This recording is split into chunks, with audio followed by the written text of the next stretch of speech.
नमस्कार। KVC news के इस स्पेशल सेगमेंट शिक्षक दिवस संवाद कार्यक्रम में आप सबों का स्वागत है। मैं हूं आपके साथ रवि झा। आज शिक्षक दिवस है। देश भर में शिक्षण संस्थानों में हर्षोल्लास पूर्वक इस पावन अवसर को मनाया जा रहा है और ऐसे पावन अवसर पर एक गंभीर विषय को हम आप सबों के समक्ष लेकर आए हैं। आज की चर्चा का विषय है वर्तमान शिक्षण प्रणाली से हम विश्वगुरु कैसे बनेंगे। आज जो शिक्षण व्यवस्था है और जिसके लिए हम जाने जाते थे हैं, क्या हम उस प्रणाली से जाने जाते रहेंगे। कई ऐसे सवाल हैं जिनके कारण आज हमारी जो शिक्षा प्रणाली है वह सवालों के घेरे में है और इस विषय पर चर्चा करने के लिए हमारे साथ हैं कटिहार स्कॉटिश पब्लिक स्कूल के प्रबंध निदेशक डॉक्टर अविनाश जी। इनसे हम इस विषय पर चर्चा करेंगे। हमारे साथ हैं MBTA इस्लामिया 10+2 के प्राचार्य डॉक्टर नदीम खान सर, जिन्हें वर्ष 2013-14 में राष्ट्रपति प्रणब मुखर्जी के द्वारा राष्ट्रपति पुरस्कार से नवाजा गया है शिक्षक दिवस के मौके पर। हम इनसे भी इस विषय पर चर्चा करेंगे, इनके भी विचार जानेंगे। और हमारे साथ हैं स्वामी विवेकानंद सेकेंडरी स्कूल के प्रबंध निदेशक सह सुदर्शन न्यूज़ के सलाहकार संपादक बालाजी मिश्रा। आइए इस परिचर्चा के माध्यम से इस गंभीर मसले पर हम चर्चा करते हैं। जैसा कि आप सभी न्यूज़ चैनलों में देखा होगा, पढ़ा होगा, कई सारे समाचार पत्रों में प्रतिदिन कुछ न कुछ शिक्षा व्यवस्था पर सवालिया निशान खड़े करने वाला समाचार प्रकाशित होता है। हाल ही में सबसे पहले मैं कटिहार की बात करूं तो कटिहार के आजमनगर प्रखंड में एक विद्यालय है, महेशपुर पंचायत अंतर्गत प्राथमिक विद्यालय श्री कोल, जहां पर एक शिक्षिका शिक्षण कार्य के दौरान वर्ग में सो रही हैं और उन्हें बच्चों के द्वारा जगाया जा रहा है। यह मुद्दा काफ़ी विवाद में आया और अंततः जो शिक्षा व्यवस्था है, जो प्रशासनिक महकमा है, उनके द्वारा कार्रवाई की बात सामने आ रही है। उनसे स्पष्टीकरण मांगा गया है।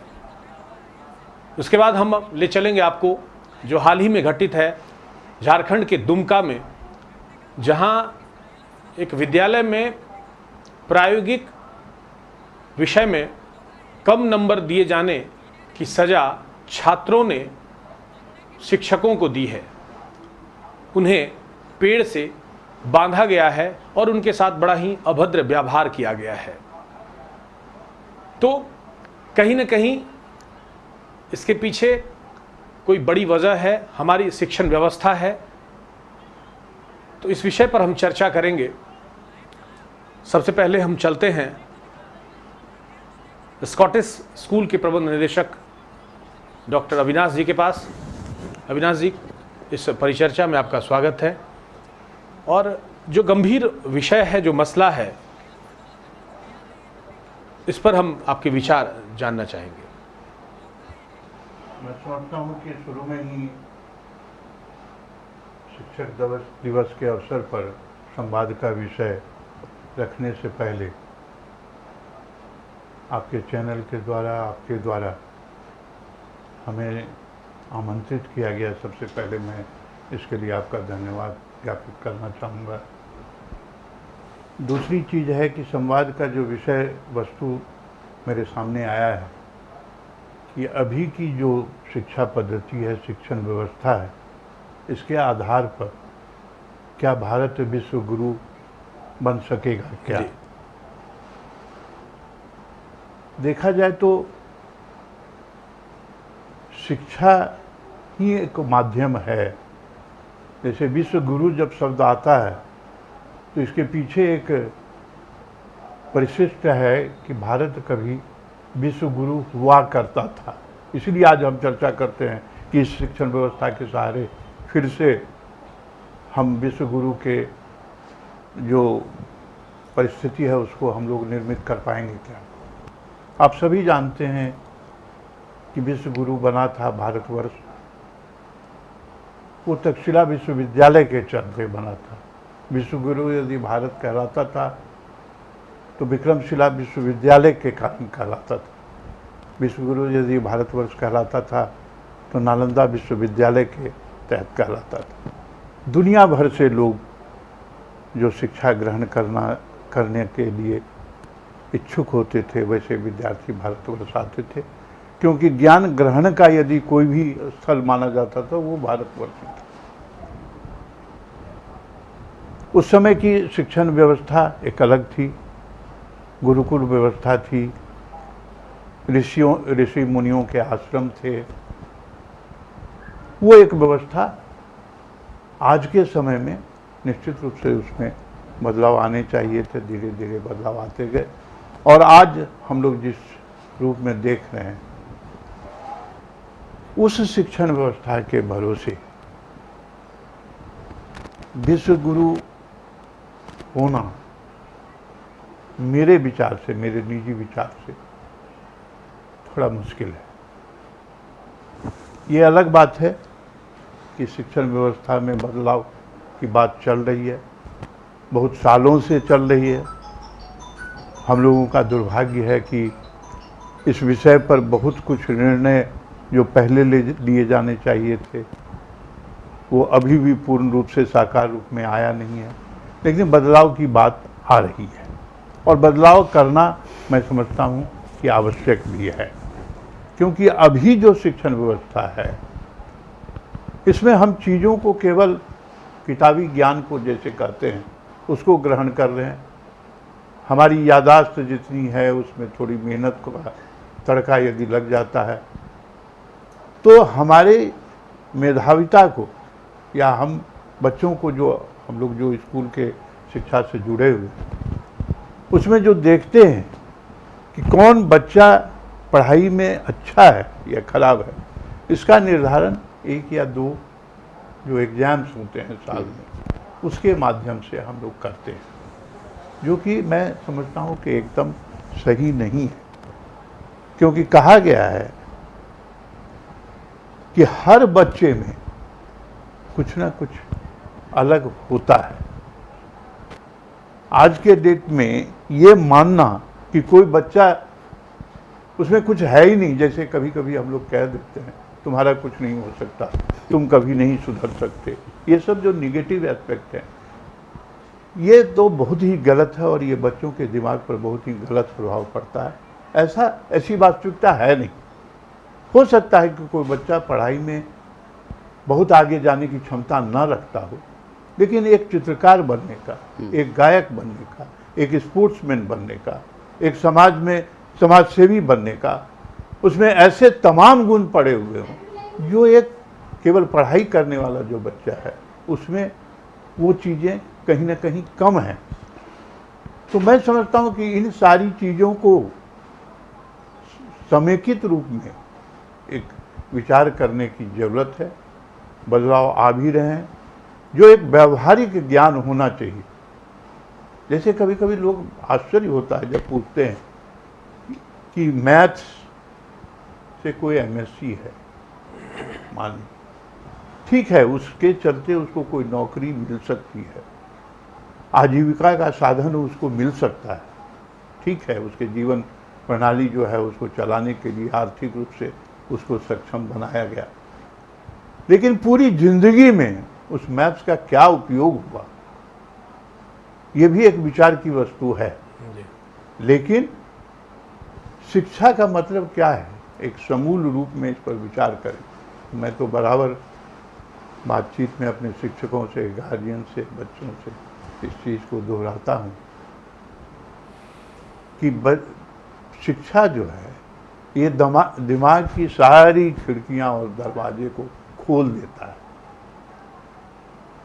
कि संपूर्ण चीज़ें आपको आँख, नाक, कान जैसे नहीं कहता कि खुल जाता, कि हर चीज़ पर आप तटस्थ रूप से अपने हिसाब से आपको विचार करने की क्षमता प्रदान करता है। शिक्षा का पहला मैं समझता हूँ कि परिणाम वही होना चाहिए। इस पर विचार करने की ज़रूरत है।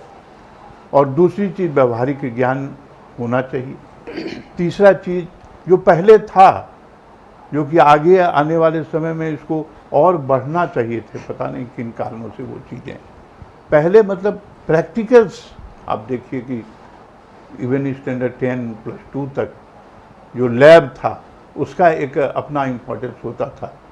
मतलब मैं समझता हूँ कि सरकारी विद्यालयों में भी और जो प्राइवेट जो स्कूल्स हैं उसमें भी लैब्स का एक अहम स्थान हुआ करता था। लोग जाते थे हर विद्यालय में, मैं समझता हूँ सरकारी विद्यालयों में भी आज से यदि 30 साल 40 साल पहले होता था लोग, तो वो जो देख के और वो करके जिस चीज़ को नहीं कहते कि आपने किताबों से शिक्षा केवल ग्रहण की है, उसको समझा नहीं है। और समझना जो है वो जब करके आप उस एजुकेशन को समझते हैं, किसी चीज़ को आप ग्रहण करते हैं, तो फिर वो चीज़ें भूली नहीं जाती हैं।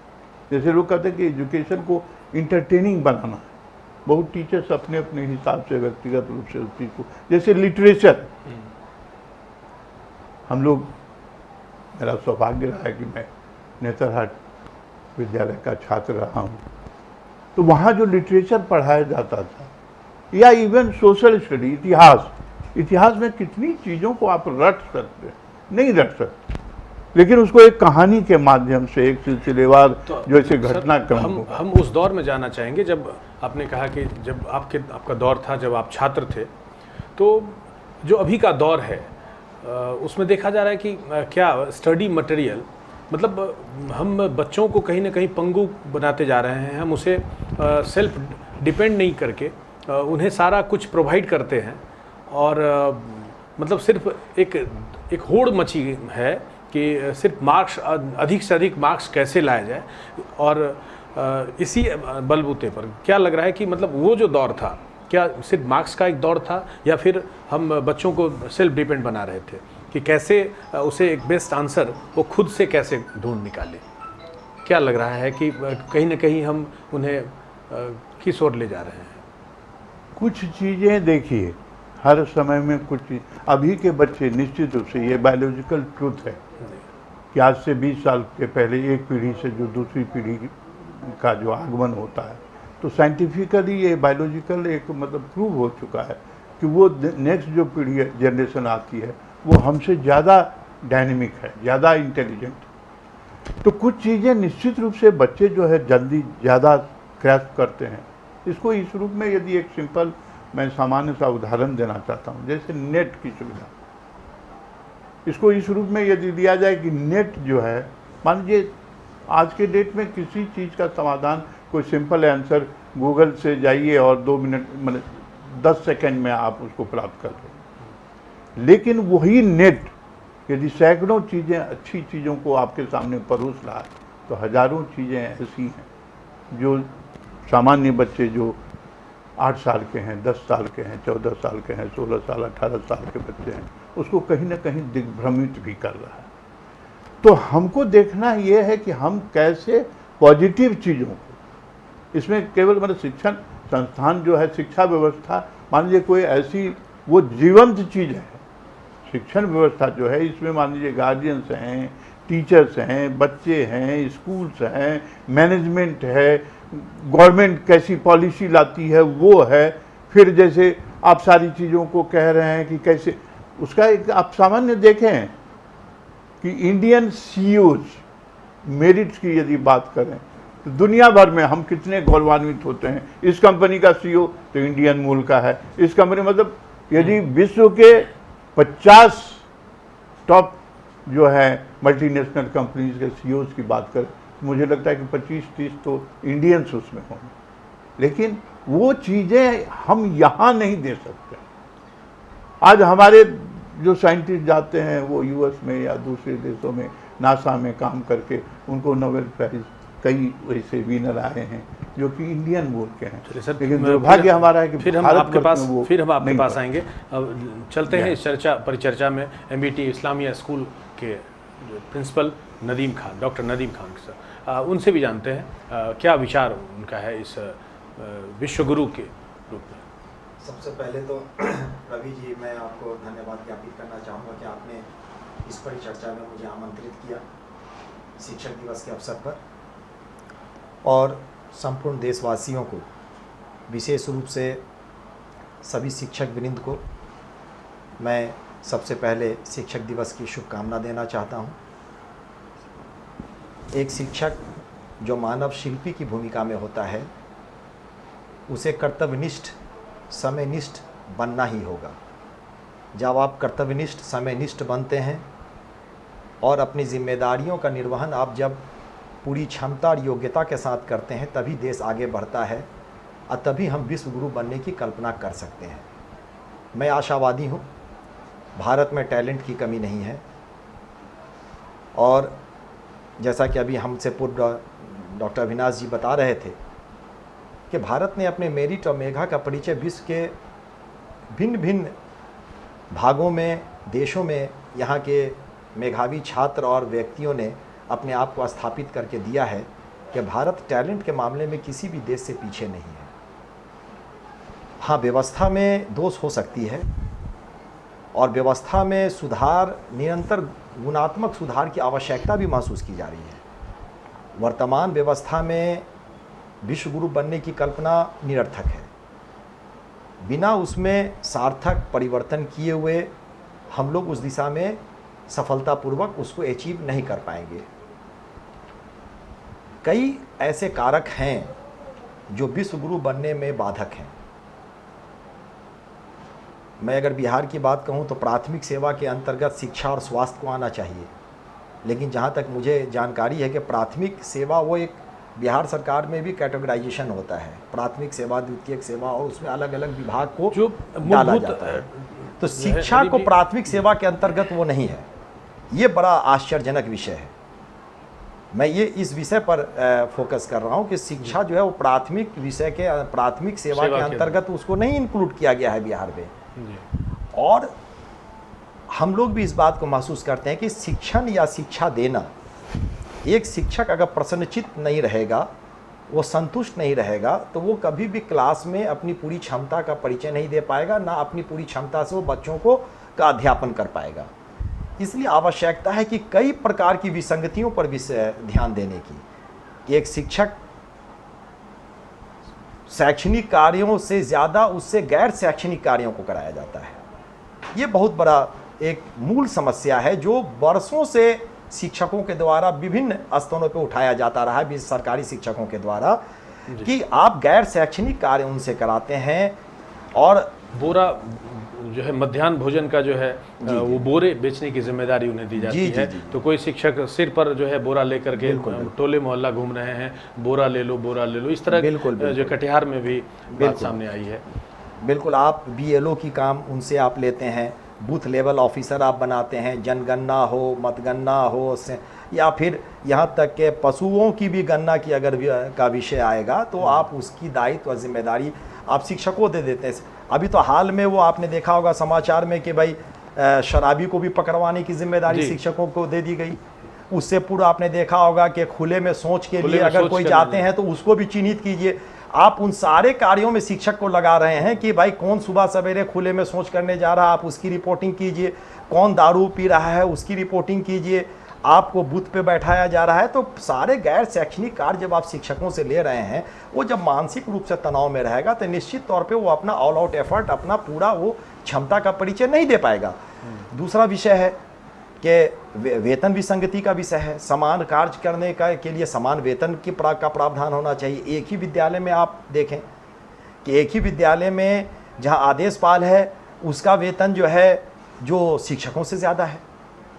मैं अपने विद्यालय की बात करता हूं, मेरे ही विद्यालय का ले लीजिए। मेरे ही विद्यालय में जो आदेशपाल हैं उनका वेतन अभी हाल में नियुक्त जो नियोजित शिक्षक हैं उनसे ज़्यादा है। तो ये असंतुष्टि कहाँ से होगी? जब तक वो घर से संतुष्ट नहीं रहेगा, वो आर्थिक रूप से अपने आप को चिंता मुक्त नहीं समझेगा, तो वो अच्छे से अध्यापन कैसे कर पाएगा? कैसे वो क्लास में अच्छे से बच्चों से एक तनाव मुक्त शिक्षक ही अपनी पूरी क्षमता के साथ शिक्षा दे सकता है क्लास में। अगर उसे आर्थिक मोर्चे पर अगर चिंता सता रही हो, उसे अगर पारिवारिक कलह की चिंता सता रही हो, या उसे स्वास्थ्य संबंधी समस्याएं हो, तो ऐसे शिक्षक कभी भी अपना ऑल आउट 100% अपने क्लास में नहीं दे पाएंगे। तो विश्व गुरु बनने की दिशा में हम आगे बढ़ सकते हैं, लेकिन इसके लिए आवश्यकता है कि हम पहले शिक्षकों को अतिरिक्त गैर शैक्षणिक कार्यों से मुक्त करें। जो उनकी मूल समस्याएं हैं उन पर हम लोग ध्यान केंद्रित करें कि उसका निराकरण कैसे हो, ताकि तनाव मुक्त होकर शिक्षक क्लास में अपना अध्यापन कर सके। तो इन विषयों पर नदीप जी, मतलब जो है हाल ही में एक रिपोर्ट जो है केबीसी में भी दिखाया गया था और अन्य अखबार चैनलों में में दिखाया गया था कि एक महिला जो है क्लास के दौरान सो रही है। आजमनगर प्रखंड अंतर्गत जो है ये महिला शिक्षिका है, तो उन पर भी अब विभागीय जांच गठित कर दी गई है। तो क्या लग रहा है कि कहीं ना कहीं मतलब उन पर किस तरह का तनाव है जो वर्ग में कक्षा के अध्यापन के दौरान सो रही हैं? क्या वो आर्थिक जो है तनाव है या मानसिक तनाव है? किस तरह का तनाव? देखिए, मैंने अपने प्रथम पंक्ति में ही मैंने कहा था कि कर्तव्यनिष्ठ और समयनिष्ठ शिक्षक को का होना आवश्यक ज़रूरी है। मैं व्यवस्था का भी मैंने प्रश्न उठाया था। 2005-06 में के बाद जो प्रथम चरण की नियोजन हुई, जिसमें हमारे शिक्षक जो बहाल हुए, उसमें कई मानकों को नज़रअंदाज किया गया। जैसे उसमें ट्रेनिंग को नज़रअंदाज किया गया, उसमें आपको ना STET और TET की परीक्षा की अनिवार्यता नहीं थी। आप B.Ed हैं अथवा नहीं हैं, आप BT हैं अथवा नहीं हैं, उसको नज़रअंदाज किया गया। क्योंकि समान काम समान वेतन की जो बातें उठ रही है, जो नियोजित शिक्षक हैं वो जो रेगुलर हैं उनके बिहाफ में चाह रहे हैं कि उनके जैसा सैलरी हमको मिले। तो जब मानक ही वो उन मानकों पर वो खरे नहीं उतर रहे हैं, तो किस तरह से जो है वो? हाँ, नहीं, मैं उसी विषय पर मैं आ रहा था। तो ये ऐसा संभव है कि आप जब दोषपूर्ण ढंग से शिक्षकों का चयन करेंगे तो स्वाभाविक है कि उसमें कुछ ऐसे शिक्षक भी चयनित जरूर हो जाएंगे जो विलिंगली शिक्षक बनना नहीं चाहते थे, लेकिन मजबूरी में शिक्षक बन गए। शिक्षक बनने का जो एक सोच है वो बाय बॉर्न और किशोरावस्था से, और जिस समय आप पढ़ रहे होते हैं उसी समय से व्यक्ति के विशेष के अंदर वो उठनी चाहिए कि मैं अपना लक्ष्य एक शिक्षक बनने का है। लेकिन अगर कोई व्यक्ति अगर मजबूरी में शिक्षक बन जाते हैं तो इस तरह की गलतियां वहां पर आपको देखने को मिलेगी। और अगर कर्तव्य के ड्यूटी के दौरान अगर कोई शिक्षक सोती हुई अवस्था में पाई जाती हैं, या फिर अपने कर्तव्यों का निष्ठापूर्वक वो पालन नहीं कर रही, तो निश्चित तौर पर ऐसे शिक्षकों पर कार्रवाई होनी चाहिए। और इनको डिफेंस करने के लिए किन्हीं को आगे आना भी नहीं चाहिए। इसके लिए कोई एपोलॉजी, कोई माफ़ी नहीं है। सरकार ने आपको बहाल किया है शिक्षा प्रदान करने के लिए कि आप वर्ग में जाएं, बच्चों से समन्वय स्थापित करें, उनका ज्ञान वर्धन करें, ना कि आप क्लास में जाकर के आप वहां जाकर के सो जाएं। अगर किसी भी तरह अगर आपकी जानकारी सत्य है कि वो महिला सोती हुई पाई गई है, वो शिक्षिका, महिला शिक्षिका, तो निश्चित तौर पे ये कंडेम्ड इसको किया जाना चाहिए। ये भर्त्सना योग्य कार्य है। और जो कार्रवाई हमको पूरा उम्मीद भी है। वर्तमान में जिला शिक्षा पदाधिकारी बहुत कर्तव्यनिष्ठ हैं और सुलझे हुए व्यक्ति हैं, और व्यवस्था को आगे ले जाने का प्रयास वो कर रहे हैं। निश्चित तौर पे ऐसे शिक्षकों पे कार्रवाई होगी और विधि सम्मत कार्रवाई होगी, मुझे पूरा विश्वास है। चलिए अब चलते हैं इसी चर्चा को आगे बढ़ाते हुए। हमारे साथ हैं वरिष्ठ पत्रकार, सुदर्शन न्यूज़ के सलाहकार संपादक, सह प्रबंध निदेशक हैं स्वामी विवेकानंद सेकेंडरी स्कूल जयप्रकाश नगर के बालाजी मिश्रा। उनसे भी जानते हैं इस परिचर्चा में, इस विषय पर उनके क्या विचार हैं। सबसे पहले एक पत्रकार की नज़र से क्या सोच रहे हैं, क्या जो विषय आपने रखा है कि वर्तमान जो परिस्थिति है देश में, ऐसी शिक्षा की जो व्यवस्था है, जो शिक्षा का तंत्र है, क्या इस तंत्र के साथ हम विश्वगुरु बनने की राह पे हैं या कगार बनने की ओर अग्रसर हैं? तो मुझे लगता है कि बहुत मुश्किल है, कठिन कार्य है कि हम विश्वगुरु बने। एक चीज़ जो हमें विश्व के अन्य देशों के साथ जो हमारी व्यवस्था अलग करती है,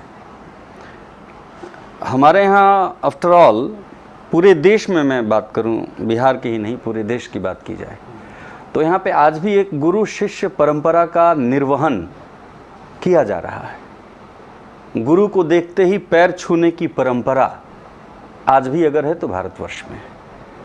और गुरु का जो यहाँ पे एक स्थान है, जो एक महत्व है, इन तमाम विपरीत परिस्थितियों के बावजूद गुरु को यहाँ सर्वश्रेष्ठ मानने की परंपरा वाला ये देश रहा है।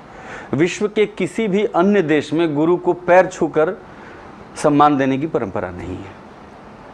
लेकिन विडंबना यह है कि उस देश में जहाँ सदियों से गुरु शिष्य की परंपरा का निर्वहन किया गया है, वहाँ आज के वातावरण में, आज की व्यवस्था में चारित्रिक निर्माण के ऊपर सरकार का कोई जोर नहीं है, कोई फोकस नहीं है। जब तक आप चरित्र निर्माण पे ध्यान नहीं देंगे, सीबीएसई में मैथमेटिक्स में कुछ क्वेश्चंस आते हैं, मेंसुरेशन के कुछ क्वेश्चन होते हैं और उसमें पूछा जाता है कि इसमें आपको कौन सा मोरल लेसन मिला।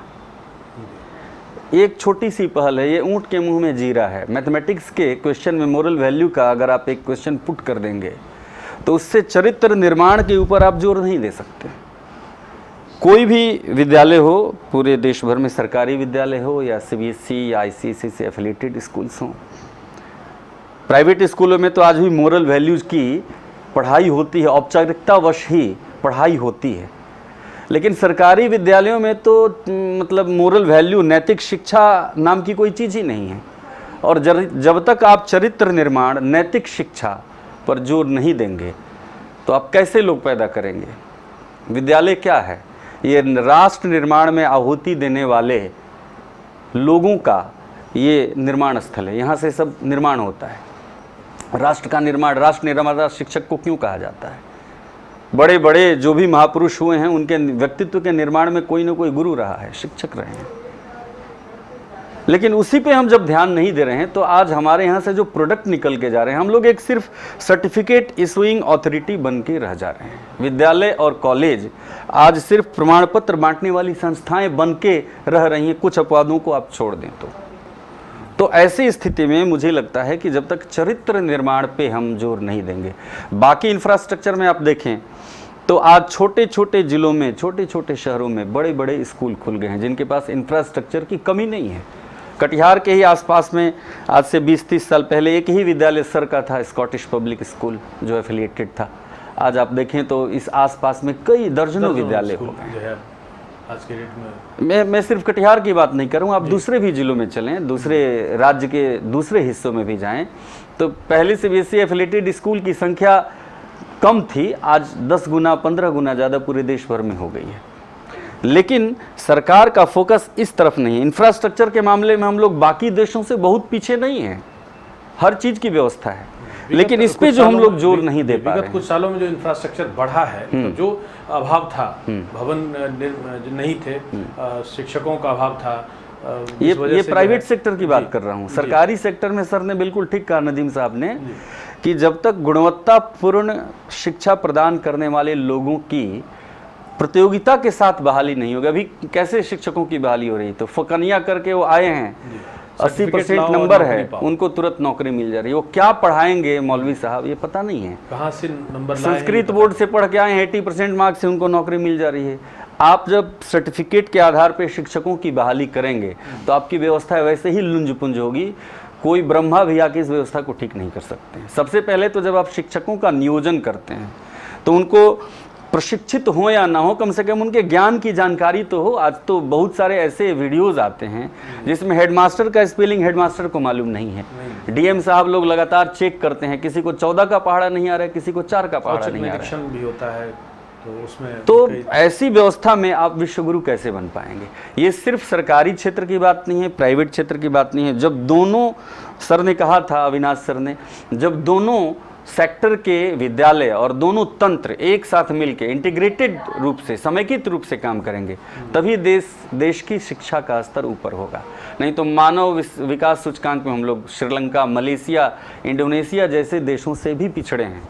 100 से ऊपर ही हमारा सूचकांक रहता है। तो ऐसे में हम विश्वगुरु बनने की कल्पना कैसे कर सकते हैं।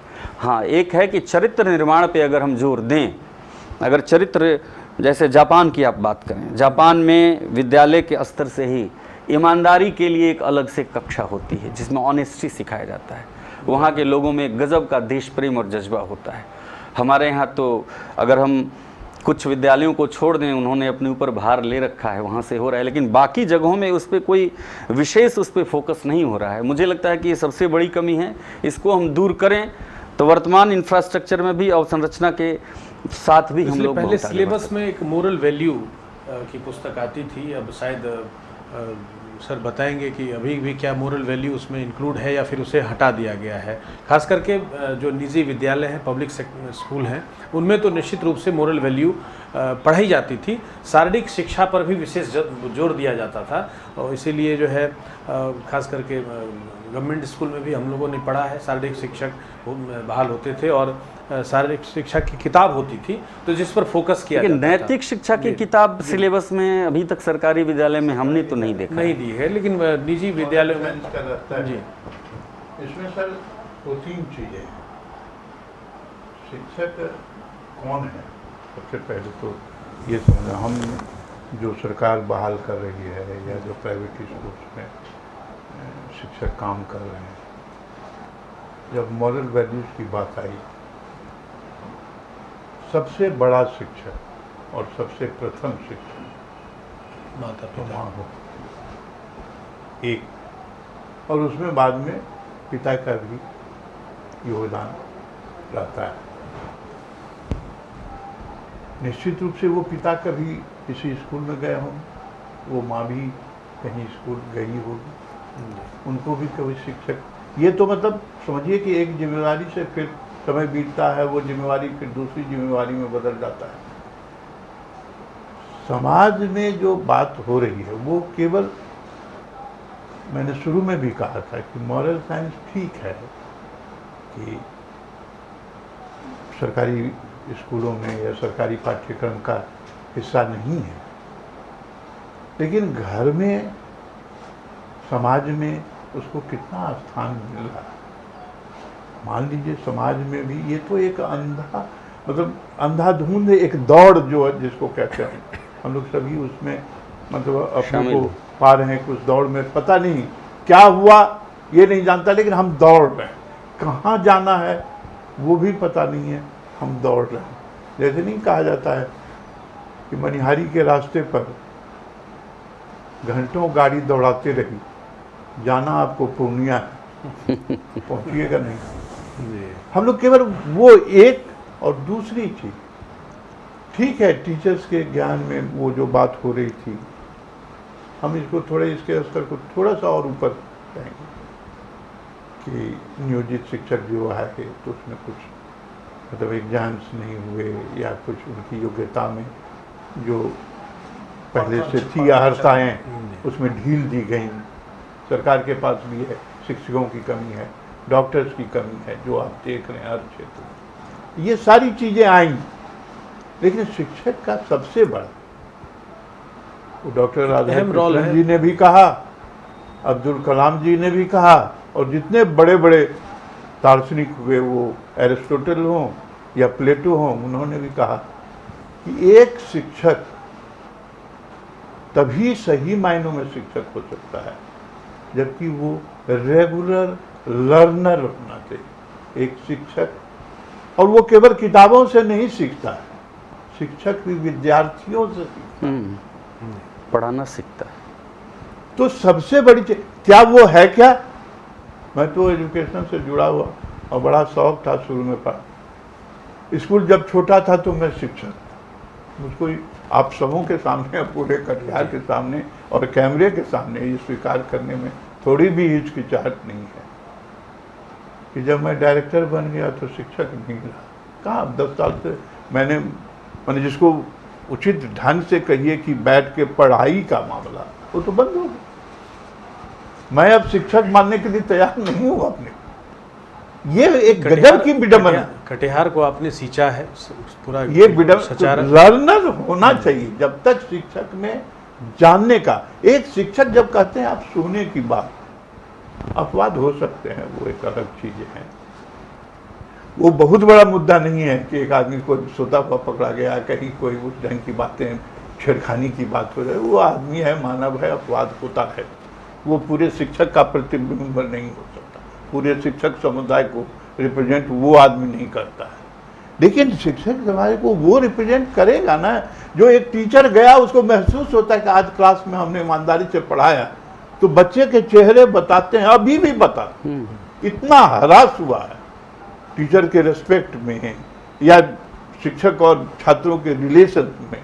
लेकिन मैं तो अभी भी क्लास में जाता हूँ कभी और 10 मिनट कोई चर्चा करता हूँ तो मैं छात्रों के जो चेहरे को पढ़ता हूँ तो लगता है कि वो अच्छा है, तो निकलता है तो संतुष्ट होता है। आज ही शिक्षक दिवस में असेंबली में मैंने कुछ कहा, मुझे को मजा नहीं आया तो मैं क्या कहूँगा कि दूसरा कितना उसको समझा। एक टीचर जब उस भाव से क्लास के अंदर जाता है और उसको लगता है कि आज इस क्लास में हम गए तो बहुत अच्छा रहा, कल इससे बेटर कैसे हो, या आज क्या कमी रह गई, इस पर 5 अच्छा इसके लिए बहुत मतलब क्लास जाने से पहले अपने आप को प्रिपेयर करें और जो क्लास सीखना नोट्स है, हैं, सीखता है। अच्छे टीचर की परिभाषा ही यही है कि आप क्लास में जब जा रहे हैं तो उससे पूर्व आप किताब के कंटेंट में बने रहें। निरंतर जो शिक्षक किताब के कंटेंट में बने रहते हैं वही योग्य शिक्षक याद है या फिर याद होगा कि मतलब ये शिक्षक अपनी मांगों को लेकर के धरना प्रदर्शन नहीं करते थे, उनका सिर्फ सीधा संवाद छात्रों से होता था, स्कूल जाना और मतलब इस तरह से जो अभी सिस्टम है कि अपनी मांगों को लेकर विशेषतः या तो काला बिल्ला लगा लेते हैं या फिर खास करके मतलब देखा जा रहा है कि गैर शैक्षणिक कार्य ज़्यादा कर रहे हैं, उसमें ज़्यादा इन्वॉल्व हो रहे हैं। तो और पठन पाठन जो होना चाहिए, जो सिस्टम होना चाहिए, जो संवाद होना चाहिए छात्राओं से, अभिभावकों से, उनमें काफ़ी कमी आई है जो पहले की बनिस्पत है। देखिए इसमें ऐसा है कि शिक्षा विभाग का गाइडलाइन भी है कि पेरेंट टीचर्स एसोसिएशन की मीटिंग कम से कम 6 माह में एक बार जरूर हो और उससे पहले भी हो तो भी और ज़्यादा बेहतर है। तो ये संबंधित विद्यालय के प्रधान के ऊपर भी जवाबदेही है कि आप टीचर्स पेरेंट्स मीटिंग बीच बीच में आप करते रहें। मैं एक बार मूल बिंदु की ओर आना चाहूँगा कि मेरी एक सलाह रहेगी, क्योंकि शायद समय सीमित है, कि विश्व गुरु बनने के लिए जो सलाह है कि शिक्षा ऐसे राज्य का विषय है और कई बोर्ड हैं, हर स्टेट के अपने अपने बोर्ड हैं, ICSE बोर्ड अलग है, CBSE बोर्ड अलग है और सभी बोर्ड और राज्य बोर्ड के सिलेबस भी अलग अलग हैं, पाठ्यक्रम भी अलग अलग हैं, जिसके कारण भिन्न भिन्न बोर्ड से जब कोई छात्र उत्तीर्ण होता है तो उनके बीच में डिस्पैरिटी पाई जाती है। एक ICSE बोर्ड का लिटरेचर या CBSE बोर्ड के लिटरेचर से या राज्य बोर्ड के लिटरेचर में के स्टूडेंट्स को अगर मिलाया जाए कि भाई किसकी भाषा कैसी है तो वो स्वतः स्पष्ट हो जाएगा। तो यहाँ पर मेरी एक सलाह है कि केंद्र को एक केंद्रीयकृत नीति बनानी चाहिए। हालांकि अभी नई शिक्षा नीति जो 29 जुलाई 2020 से लागू हुई है उसमें 5+3+3+4 का कॉन्सेप्ट आया है 12th क्लास तक के लिए, जिसमें 3 वर्ष वो प्री स्कूलिंग के लिए रखा गया है, फिर जो आंगनबाड़ी में या प्री स्कूलिंग लोग करेंगे फिर 1 और 2 का है, फिर उसके बाद +3 है, मिडिल स्कूल तक है, फिर 9, 10, 11, 12 जो है वो सेकेंडरी सीनियर सेकेंडरी स्कूल में है। एक केंद्रीयकृत नीति बना करके पाठ्यक्रम एक तरह का लागू होना चाहिए। आप एक बात देखेंगे, हालांकि मैं किसी पर भी हमारे बहुत अभिन्न मित्र हैं अविनाश जी, बहुत ज़माने से हम लोग हैं जुड़े हुए, जिस समय इनका पहला स्कूल था। लेकिन एक चीज़, प्राइवेट पब्लिक स्कूल और सरकारी स्कूल को अगर नहीं कहा कि अगर उसको ऐसे हम लोग डिफाइन करें, इंग्लिश मीडियम स्कूल और हिंदी मीडियम स्कूल, क्योंकि आप देखेंगे कि जितने भी पब्लिक स्कूल हैं, चाहे वो छोटा सा स्कूल हो, 50 बच्चे 100 बच्चे भी अगर वहाँ हैं तो इंग्लिश मीडियम स्कूल ही वो होता है। तो सिर्फ मीडियम का फ़र्क है। तो अगर इंग्लिश मीडियम या हिंदी मीडियम एक अलग है मोड ऑफ एक्सप्रेशन का, लेकिन अगर एक केंद्रीयकृत नीति बना करके एक तरह के सिलेबस को अगर लॉन्च किया जाए कि भाई ये सिलेबस जो है ICSE बोर्ड, CBSE बोर्ड और राज्य के बोर्ड में यही सिलेबस चलेगा। नहीं अगर आप सभी विषयों का कर सकते हैं तो कम से कम साइंस, मैथ, सोशल साइंस या इंग्लिश, ये ऐसे जो विषय हैं इनका सिलेबस तो आप कॉमन कर सकते हैं। बाद में आपका राज्य की जो भाषाएं होती हैं, आपका मदर टंग होता है, नेशनल लैंग्वेज होता है, वो एक अलग विषय है, वो तो स्टूडेंट्स के पास ही ऑप्शंस रहते हैं कि आप अपने भाषा का चयन आप खुद करें। तो एक केंद्रीयकृत नीति बनाकर संपूर्ण देश में समान शिक्षा का भी एक प्रावधान लागू किया जाना चाहिए, ताकि ये जो बड़े स्तर की परीक्षाएं होती हैं, सिविल सेवा की परीक्षाएं होती हैं या राज्य सेवा की परीक्षाएं होती हैं, उसमें सबों को समान अवसर भी मिल सके। ये बहुत बड़ा विषय है। अगर अलग अलग राज्यों का जब आप करिकुलम को देखेंगे तो आप में उसमें बहुत डिस्पैरिटी नज़र आएगा। आपको लगेगा कि भाई इसका सिलेबस बहुत रिच है, इसका सिलेबस बहुत लो है। तो इन सारे विसंगतियों को भी दूर करना है अगर हम विश्व गुरु बनने की दिशा में आगे बढ़ना चाहते हैं तो ये बहुत बड़ा विषय। अभी देखिए कि हमारे शिक्षक स्मार्ट क्लास एक एक करके दिया गया है सभी सरकारी विद्यालयों में। मेरे विद्यालय में हालांकि हमारे डीपीओ साहब बहुत प्रयास किए थे कि इस स्कूल में 1700 स्टूडेंट हैं और बड़ी संख्या में लगभग 700 से 1000 बच्चे प्रतिदिन उपस्थित रहते हैं। तो इसमें कम से कम 2 स्मार्ट क्लास का कुछ नियम कर बना दिया जाए, लेकिन राज्य से परमिशन नहीं मिला। कहा गया कि नहीं, एक स्मार्ट क्लास सबको देना है। अब अगर क्लास में कोई टीचर अगर जाता है, वो ब्लैक बोर्ड पे अगर सेल का या डाइजेस्टिव सिस्टम या रिस्पायरेटरी सिस्टम का डायग्राम बनाता है, 45 मिनट की एक घंटी होती है, वो बोर्ड पे स्केचिंग करते करते उसका 25 मिनट निकल जाता है, तो पढ़ाएगा क्या? तो एक आईटी एक जो है एक ऐसा कहा जाए digital black board, digital board की उपलब्ध जब पब्लिक स्कूल में उपलब्ध है, लेकिन सरकारी स्कूल में भी डिजिटल बोर्ड की उपलब्धता होनी चाहिए, ताकि ये टीचिंग एड में जो समय व्यतीत होता है, क्योंकि मास आपका सरकारी स्कूल में है, पब्लिक स्कूल में मास नहीं पढ़ने जाता है। बड़े गरीब बच्चे और अधिकतर बच्चे सरकारी स्कूल में हैं। तो सरकार को भी इंफ्रास्ट्रक्चर डेवलपमेंट पर ध्यान देना चाहिए, डिजिटल बोर्ड की सुविधा सरकारी विद्यालयों में उपलब्ध कराए, ताकि टीचर अगर 45 मिनट की घंटी है तो उसका वो 100% इस्तेमाल करे वहाँ पे। तो इन सारे विषयों पर ध्यान देने की आवश्यकता है, ताकि तब हम लोग विश्व गुरु बनने की दिशा में अग्रसर हो पाएंगे। सरकार ने इंफ्रास्ट्रक्चर पर ध्यान दिया, शिक्षा मतलब को गुणवत्तापूर्ण शिक्षा मिले उसके लिए शिक्षकों की नियुक्ति की गई, बहाली की गई, चाहे वो नियोजन के रूप में ही हो। प्रायोगिक कक्षा और स्मार्ट क्लास पर विशेष रूप से ध्यान दिया गया।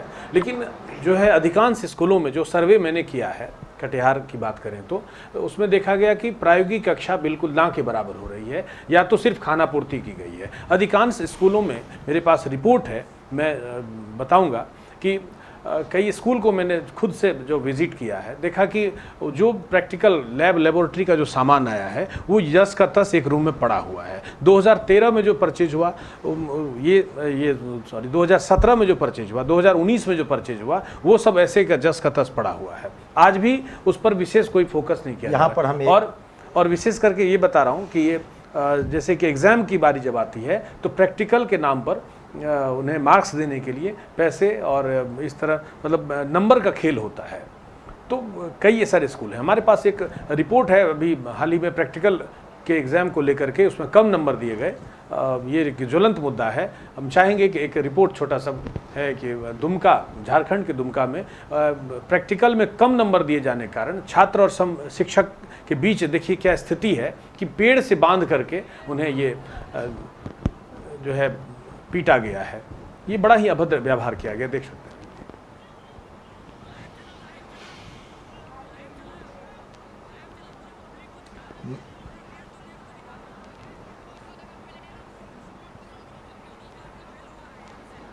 लड़का फेल हुआ है, लाइव चलाओ, लाइव पूरा प्रैक्टिकल के चलते सब हुआ है। प्रैक्टिकल के चलते ये लोग सर लोग हम लोग को दिया नहीं है प्रैक्टिकल।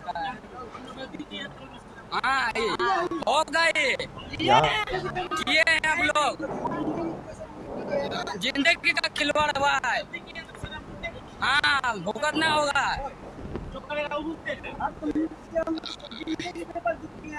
हाँ यही लोग मिला हुआ था। रवि जी आवाज जा रही है? लाइव चलाओ, लाइव चलाओ। यहाँ एक विषय हम उठाना ये भी चाहेंगे कि जब आप किसी विद्यालय के आपके पत्रकार अगर सर्वे करें जहाँ पे प्रैक्टिकल कक्ष को नहीं खोला गया है या वहाँ के प्रैक्टिकल की सामग्री नहीं निकाली गई है, तो एक विषय का सर्वे आप जरूर करवाएं। वहाँ ये भी जरूर एक क्वेश्चन पूछवाएं कि आपके यहाँ विज्ञान शिक्षक कितने पद हैं और उसमें कितने कार्यरत हैं। जी ये आप प्रश्न, क्योंकि देखिए ये भी एक मूल समस्या है अभी बिहार में। आप यकीन मानिए कि अभी मेरे यहाँ 12 शिक्षक का पद रिक्त है और ये बहुत बड़ी समस्या है कि शिक्षकों का पद रिक्त है, वो बिहार सरकार जो है उसको फुलफिल नहीं कर पा रही है। वो नियोजन करके या किसी भी तरह से, मैं ये नहीं कहूँगा कि नियोजन में अच्छे शिक्षक नहीं आते हैं। अभी आप जानिए कि अभी जो ये बिहार लोक सेवा आयोग का जो हाल फिलहाल रिजल्ट हुआ है उसमें हमारे नियोजित शिक्षक के में से हमारे कटिहार जिला से दो शिक्षिकाएं जो हैं वो बिहार लोक सेवा आयोग कम्पीट की, एक तो अभी कटिहार में वर्तमान में DPO के पद पर कार्यरत है और एक अन्य जिला में है। तो कई लोग ऐसे हैं जो लोक सेवा को क्रैक कर रहे हैं। कोढ़ा +2 प्रोजेक्ट स्कूल है सर, 750 लगभग छात्रा नामांकित है। स्कूल में 13 लाख की सामग्री आज भी मतलब जो है कागजी तौर पर जो है परचेज किया गया है, लेकिन वास्तव रूप में क्या सामान आया है अभी तक जिस रूम में वो बंद रखा गया है, आज तक जो बच्चों से मैंने पूछा है वो बच्चे बता रहे हैं कि आज तक हम लोगों ने देखा तक नहीं है, जबकि 4 से 5 शिक्षक उसमें विज्ञान के मौजूद हैं। उसके बावजूद भी ऐसा कहीं कोई लैब और लेबोरेटरी मतलब प्रायोगिक परीक्षा पर विशेष विषय पर ध्यान ही नहीं दिया जा रहा है। ये स्थिति बनी हुई है। आप उमा देवी मिश्रा बालिका उच्च विद्यालय की बात करें, यहाँ भी जो है स्कूल कम और राजनीतिक अखाड़ा, कुछ स्कूल गुटबाजी देखने को मिल रहा है, जहां बच्चों को लाभ कम और जो है किसी न किसी विषय पर गुटबाजी ज़्यादा देखी जा रही है। ऐसे कई स्कूल हैं, कई उदाहरण हैं हमारे पास, इसके कई विशेष चर्चा करेंगे इस पर। हाँ, प्रायोगिक क्लास अगर नहीं ली जाती है किसी स्कूल में तो ये दुर्भाग्यपूर्ण है। इसके लिए भी है कि रूटीन में जब अगर वहाँ विज्ञान शिक्षक हैं तो निश्चित तौर पे उन रूटीन वर्क जो हेडमास्टर के टेबल पर या प्रिंसिपल के टेबल पर रहता है उसमें उनका प्रायोगिक क्लास भी जरूर अंकित रहा होगा कि आप उसको भी मॉनिटरिंग करने की ज़रूरत है कि भाई शिक्षक को प्रैक्टिकल क्लास अलॉटेड है अथवा नहीं। अब सैद्धांतिक ज्ञान अभी अविनाश जी बता रहे थे, सैद्धांतिक ज्ञान तब तक कंसेप्ट को जब तक आप कनेक्ट नहीं कीजिएगा वो आपको याद नहीं रहेगा। चाहे आप कहानी के शक्ल में उसको आप कंसेप्ट को कनेक्ट कीजिए या फिर किसी वस्तु विशेष से आप जोड़ करके कनेक्ट कीजिए, लेकिन कंसेप्ट को कनेक्ट नहीं कीजिएगा तो आप बहुत अल्प अवधि में उसको भूल जाइएगा। तो विज्ञान को सैद्धांतिक रूप से नहीं समझा जा सकता है जब तक कि प्रैक्टिकल कक्ष में बच्चे ना जाएं, प्रयोगशाला में नहीं जाएं, उसको प्रयोग करके नहीं देखें, तब तक जो है विज्ञान की भली भांति उनको जानकारी नहीं मिल सकती। ये आपका कथन पूर्णतः सत्य है और इस दिशा में जहाँ भी विज्ञान शिक्षक हैं जिला में उनको प्रयास करना चाहिए कि प्रयोगशाला खुले, बच्चे प्रयोगशाला में जाएँ और प्रैक्टिकल करें, ये सुनिश्चित करना चाहिए। अगर ऐसा नहीं होता है तो ये दुर्भाग्यपूर्ण है। जस्ट वही अगर हम निजी विद्यालय पब्लिक स्कूल की बात करें, जैसे कि आपने कहा हिंदी मीडियम और इंग्लिश मीडियम, तो इंग्लिश मीडियम जबकि मेरा मानना ये है कि अधिकांश जो नींव रखी जा रही है या फिर जो बेहतर आज परफॉर्म करके आगे आ रहे हैं वो किसी न किसी सरकारी स्कूल में नामांकित होते हैं वो बच्चे जब आगे फिर, लेकिन जब मेहनत निजी विद्यालय या पूरा प्रबंधन समिति करती है तो नाम कहीं ना कहीं सरकारी स्कूल का आता है। लेकिन फिर भी जब सरकार गाहे बगाहे इन विद्यालयों पर नकेल कसने के लिए कोई कोर कसर नहीं छोड़ती है। तो क्या मानना है कि सैद्धांतिक विषय जिस पर हम ज़्यादा फोकस करते हैं और यहाँ पर जो है पूरा पैसे खर्च होने के बावजूद भी कहीं ना कहीं सिस्टम दोषी है सर। देखिए, बड़ी विडंबना ये है कि मैं तो निजी विद्यालय का संचालक निदेशक जो कह लें, लेकिन शायद जानकारी हो या ना हो कि जिसको अभी हम लोग विकसित देश कहते हैं, जितने भी हैं, US हो या जर्मनी हो या इंग्लैंड हो, ये जो प्रारंभिक शिक्षा है वो सरकारी हाथों में है। कहीं भी US में आप यदि विनोदपुर मोहल्ला में रहते हैं तो आप अरबपति हैं कि खाद्यपति हैं उससे मतलब नहीं है, आपका स्कूल निश्चित है और आपको वहीं रहना है, उसी स्कूल में आपका एडमिशन होगा। तो उसका ये है कि सरकारी तंत्र का है और हर स्कूल में एक जैसी सुविधाएं और वहाँ शिक्षक नहीं आ रहे हैं या शिक्षक का रिक्त खाली है, इस ढंग का सिचुएशन वहाँ कल्पना भी नहीं कर सकते हैं।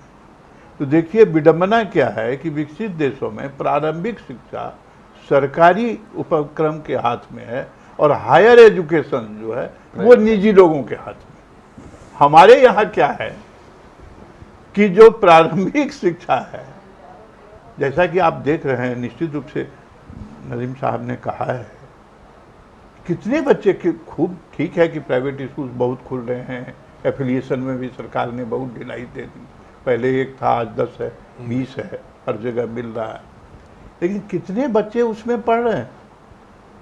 सरकारी विद्यालय यदि सही ढंग से नहीं चलेगा तो पूरी सामाजिक व्यवस्था को आप बदलने का जो बीड़ा उठाए व्यर्थ सोच रहे हैं वो संभव ही नहीं है। अभी भी मैं कहता हूं कि प्रारंभिक, ठीक है मैं उससे जुड़ा हुआ हूं, लेकिन प्रारंभिक शिक्षा को सरकारी तंत्र के हाथ में होना चाहिए। अब फिर सरकारी तंत्र उसकी सुविधाओं में, उसकी व्यवस्था में, फिर उसमें क्या क्या सुधार हो वो, क्योंकि सारे विकसित देशों में यही व्यवस्था है। अभी देखिए हायर एजुकेशन को प्राइवेट हाथों में इधर खोला गया, नहीं तो पहले कितने यूनिवर्सिटीज थे। डीम्ड यूनिवर्सिटी की कोई परिकल्पना भारतवर्ष में नहीं थी, निजी यूनिवर्सिटी उस ढंग के थे नहीं, कहाँ था वो, पूरे सरकारी इसमें था। और जो है प्रारंभिक शिक्षा जो है, आप देखिए हर जगह निजी विद्यालय खुले हुए। इस व्यवस्था को कहीं ना कहीं बदलने की जरूरत है। ये मान के चलना होगा कि प्राइवेट स्कूल जितने भी हैं उनकी सीमाएं हैं। हम सामाजिक योगदान यदि की बात कहिएगा, हम कुछ वर्ग में कुछ लोगों को हम कर सकते हैं, ठीक है, उससे निकल जाता है, मार्क्स आ जाते हैं, अच्छे लोग अपने अपने जहाँ जाते हैं या ज़िंदगी के आगे क्षणों में वो अपने हिसाब से कहीं न कहीं जगह भी बात, सब कुछ ठीक है। लेकिन अभी भी ऐसा नहीं है कि मल्टीनेशनल कंपनी में सरकारी विद्यालयों के छात्र नहीं जा रहे हैं। अभी भी बीपीएससी कम्पीट करने वाला में आप देखिए सरकारी विद्यालयों के छात्र नहीं है, ऐसी बात नहीं है। अभी भी यूपीएससी ऐसा नहीं है कि सरकारी स्कूल या केंद्रीय विद्यालय नवोदय के बच्चे उसको उसमें देखिए तो वहाँ के लोग नहीं जा रहे हैं। लेकिन दिक्कत ये है कि वो जो गिने चुने उदाहरण हैं उससे हम अपनी पीठ थपथपा लें, ये काफ़ी नहीं है। और ये फिर जहाँ विश्व गुरु बनने की बात होती है उसके लिए नाकाफ़ी है। बिल्कुल। तो चलिए बालाजी, फिर इतना ही है। सरकारी तंत्र जो है, मतलब कहीं ना कहीं क्या लग रहा है कि वही तंत्र बाधक है, क्या आमूलचूल उसमें परिवर्तन होना चाहिए, क्या करना चाहिए इस ओर? सरकारी तंत्र में सबसे प्रमुख बात जो कहा गया कि शिक्षकों को जो गैर शिक्षण कार्यों में लगाया जाता है, मतलब उनको शिक्षा को छोड़ के बाकी जितने विषय हैं उनके पास हैं। पहले नाम बताया जा चुका है इसलिए इसको दोहराने की आवश्यकता नहीं। ये बहुत महत्वपूर्ण है। विद्यालयों में कक्षाओं में घंटियां रिक्त रहती हैं, बच्चे पहली दूसरी तीसरी घंटे के बाद घर चले जाते हैं। तो इसका एक प्रमुख कारण ये है कि शिक्षकों के ऊपर अन्य कार्यों का दबाव है। मतदान, मतगणना, मतदान वगैरह वगैरह, बहुत लंबी लिस्ट है। तो एक तो उसको ठीक करने की आवश्यकता है। इसमें सरकार को नीति बनानी पड़ेगी। मध्याह्न भोजन एक बहुत अच्छी व्यवस्था है, लेकिन मध्याह्न भोजन का जो क्रियान्वयन है, उसका जो संचालन है, वो शिक्षकों को न देकर एक कोई बॉडी हो, सरकार की बॉडी हो, वो उसकी देख रेख करे। और शिक्षकों का एकमात्र कार्य पढ़ाना ही है। एनजीओ के हवाले भी जो है किया गया है, नहीं उसके बावजूद भी कहीं ना कहीं उसमें विद्यालय के शिक्षकों की योगदान के बगैर अभी की व्यवस्था में वो संभव नहीं है। ये तो पहली बात है। दूसरी बात है कि जब आप शिक्षकों की बहाली करें तो उसमें सिर्फ सर्टिफिकेट देख के बहाली करेंगे तो आप आगे नहीं बढ़ पाएंगे। इसमें सबसे इम्पॉर्टेंट बात यह है कि शिक्षकों की बहाली, गुणवत्तापूर्ण शिक्षकों की, प्राइवेट स्कूल अगर कोई किसी टीचर की बहाली करता है, वो कोई एग्ज़ाम नहीं लेता है, कोई टेस्ट नहीं लेता है, हाँ, लेकिन शिक्षक के पूरे सर्टिफिकेट का अवलोकन होता है, उसका पूरा इंटरव्यू होता है, उसके ज्ञान की परीक्षा ली जाती है, डेमो क्लास दिया जाता है कि एक हफ्ते आप डेमो क्लास दे करके देखिए, अगर आप अच्छा कर सकते हैं तभी लिया जाता है। तो कम से कम एक जो बेसिक नॉर्म्स जो है, एक जो बेसिक पैरामीटर है, वो तो आप फुलफिल करें। तो आप मैट्रिक में और इंटर में आए गए मार्क्स के आधार पे किस परिस्थितियों में उसने परीक्षा दी होगी, आप सिर्फ सर्टिफिकेट के आधार पे अगर टीचर्स का सिलेक्शन करेंगे तो आपकी यही व्यवस्था पंगु व्यवस्था रहेगी और इस तरह के हास्यास्पद प्रसंग आपको देखने को मिलेंगे। पढ़ाई नहीं होगी तो आप प्रोडक्ट नहीं दे पाएंगे।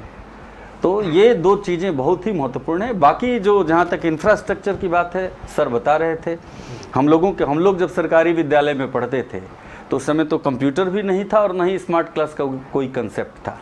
आज अच्छे प्राइवेट स्कूलों में भी स्मार्ट क्लास की व्यवस्था सब जगह नहीं है, सरकारी विद्यालयों में है। हर हाथ में जो है मोबाइल है, हाँ। कई सारे मतलब टेक्नोलॉजी अब आज के जो काफ़ी डेवलप कर नहीं, विद्यालयों में भी सरकार ने अवसंरचनात्मक सुधार बहुत ज़बरदस्त किया है। आप पहले के ज़माने में गाछ के वृक्ष के नीचे ज़्यादा पढ़ाई होती थी, आज आप देखिए लगभग हर सरकारी विद्यालय को अपना पक्के का भवन है। बहुत कम ऐसे विद्यालय होंगे कहीं गिने चुने जहाँ भवन नहीं हो। उपस्कर मौजूद हैं, सब कुछ सुविधा है, संसाधन है, उसके एक सुनियोजित क्रियान्वयन और उसके संचालन की आवश्यकता है। और दूसरी बात, अविनाश सर भी कह रहे थे कि एक शिक्षक को कैसा होना चाहिए, एक शिक्षक में जिल होना चाहिए, पढ़ाने की निष्ठा होनी चाहिए। वो अगर निष्ठा नहीं है, आप सिर्फ अपनी नौकरी को आप सिर्फ उस ढो रहे हैं, तो आप एक शिक्षक नहीं बन सकते हैं। शिक्षक बाकी नौकरियों से बिल्कुल अलग है।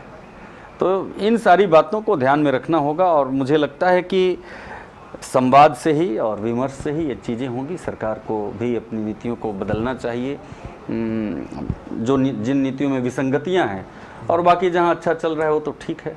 प्राइवेट स्कूल भी अपने कर्तव्यों का निर्वहन करें और जो विषयों की हम लोगों ने चर्चा की है उन विषयों पर ध्यान दिया जाए। तो एक ध्यान आकर्षित आपको मैं करना चाहूँगा कि सभी विद्यालयों के सरकार को भी उस पर ध्यान देने की आवश्यकता है। आपके माध्यम से शायद मेरी संवाद वहाँ तक पहुँच जाए। सरकारी स्कूल में डिजिटल आंकड़ा कलेक्ट करने का एक केंद्र बना दिया गया है सरकारी स्कूल। आज के बिहार राज्य सरकार की जितनी भी योजनाएं हैं, सारी योजनाओं को इम्प्लीमेंट उसको धरातल पे विद्यालय स्तर पर अगर छात्र छात्राओं के लिए लागू करना है तो विद्यालय प्रधान की जवाबदेही है।